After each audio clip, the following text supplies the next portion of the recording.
Hello friends, வணக்கம் and welcome to our channel. இன்றைக்கி நம்ம பார்க்க போகிற ரெசிபி பீட்ரூட் சாதம். இப்போ சாதம் பண்ணுறதுக்கு ஒரு பாத்திரம் வச்சுட்டு பாத்திரத்தில் 2 ஸ்பூன் அளவுக்கு எண்ணெய் ஊற்றிக்கோங்க. கொஞ்சமாக கடுகு, அதுக்கப்புறமா 1 ஸ்பூன் அளவுக்கு உளுத்தம்பருப்பு, அதுக்கப்புறமா இது கூடவே ஒரு ஸ்பூன் அளவுக்கு கடலைப்பருப்பு சேர்த்துக்கோங்க.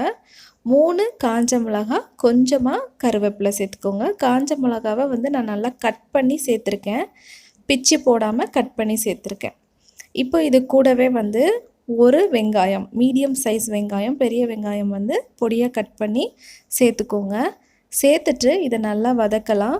ரொம்ப நேரம் இது வதங்க வேண்டியதில்லை, ஒரு 30 செகண்ட் வதக்கி விட்டால் போதும்.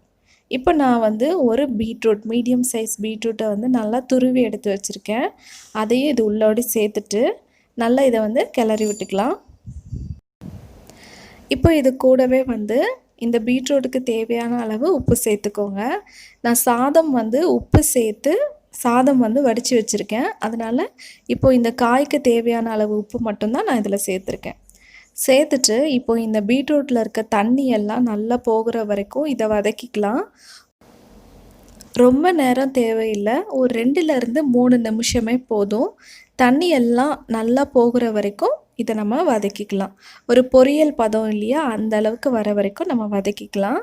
இப்போ நான் ஏற்கனவே சாதம் வடித்து வச்சுருக்கேன். அதை இப்போ நம்ம உள்ளே சேர்த்துக்கலாம். நான் இன்றைக்கி 150 கிராம் அளவில் பீட்ரூட் எடுத்துக்கிட்டேன். அதனால் ஒரு 2 பேர் சாப்பிடக்கூடிய அளவுக்கு நான் இன்றைக்கி சாதம் சேர்த்துக்கிட்டேன். இது நீங்கள் ஒரு 300 கிராம் அளவுக்கு, 1/4 கிலோவுக்கும் அதிகமான அளவுக்கு நீங்கள் பீட்ரூட் எடுத்துக்கிட்டிங்க அப்படின்னா கிட்டத்தட்ட ஒரு 3லேருந்து 4 பேர் சாப்பிடக்கூடிய அளவுக்கு சாதம் சேர்த்து கிண்டிக்கலாம். அவ்வளோந்தாங்க. கொஞ்சம் கொஞ்சமாக இந்த கரண்டியை வச்சு லைட்டாக அமுக்கி அமுக்கி நீங்கள் இந்த மாதிரி கிளறிட்டே இருங்க. ஒரு நிமிஷம் ஆகும் நம்ம கிளறி எடுக்கிறதுக்கு. அதுக்கப்புறமா சூப்பராக ரெடி ஆயிரும். இந்த வெள்ளை கலர் சாதம்லாம் போய் ஃபுல்லாகவுமே ரெட் கலரில் வர வரைக்கும் நல்லா பொறுமையாக இதை நல்லா கிளறி விடுங்க.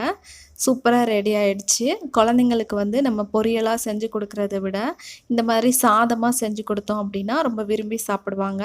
இது கூட சைட் டிஷ்ஷாக நம்ம முட்டை வச்சு கொடுக்கலாம், இல்லைனா ஆம்லேட் போட்டு கொடுக்கலாம், இல்லைனா வேறு ஏதாவது காய்கறிகள் பொரியல் அந்த மாதிரி வச்சு கூட நம்ம குழந்தைங்களுக்கு கொடுக்கலாம். ரொம்பவே விரும்பி சாப்பிடுவாங்க. அவ்வளோதான். நீங்களும் வீட்டில் ட்ரை பண்ணி பாருங்கள், குழந்தைங்க விரும்பி சாப்பிடுவாங்க. என்னோடய வீடியோ உங்களுக்கு பிடிச்சிருக்கும்னு நினைக்கிறேன். என்னோடய சேனலை இன்னும் நீங்கள் சப்ஸ்கிரைப் பண்ணலன்னா மறக்காமல் சப்ஸ்கிரைப் பண்ணிக்கோங்க.